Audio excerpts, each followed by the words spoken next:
Hello friends, എല്ലാവർക്കും നമസ്കാരം. ഇന്ന് നമുക്ക് കൂർഗിലെ അവരുടെ പ്രത്യേക ഭക്ഷണമായ കടമ്പൂട്ട് അത് ഉണ്ടാക്കാം. അതിന് നമ്മൾ ആദ്യം ഒരു വലിയ ചീനച്ചട്ടി അടുപ്പത്ത് വെച്ച് അതിൽ ഒരു 1.5 കപ്പ് വെള്ളം ഒഴിച്ച് അതിൽ കുറച്ച് ഉപ്പിട്ട് 1 ടീസ്പൂൺ നെയ്യ് ഒഴിച്ചിട്ട് നന്നായിട്ട് തിളക്കുമ്പോൾ നമ്മൾ 1 കപ്പ് അരിപ്പൊടി, അതായത് നൂൽപുട്ടിനെല്ലാം പൊടിച്ച് വെക്കുന്ന അരിപ്പൊടി ചേർക്കുക. എന്നിട്ട് അതിൽ കുറച്ച് തേങ്ങയും ചേർത്തിട്ട് നന്നായിട്ട് ഇളക്കിയിട്ട് ഒരു 10 മിനിറ്റ് അടച്ചു വെക്കുക. അതിനുശേഷം നമ്മൾ കൈ കൊണ്ട് നന്നായിട്ട് കുഴച്ചെടുക്കണം.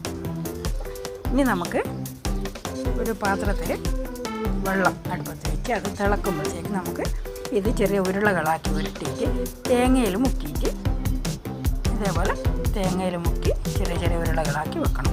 അങ്ങനെ നമുക്കിത് മുഴുവനും ഉരുട്ടി വെക്കാം.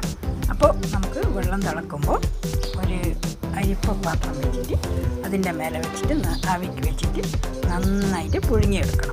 ഇതിന് ഓയിലോ വെളിച്ചെണ്ണയോ അങ്ങനത്തെ ഒന്നും വേണ്ട.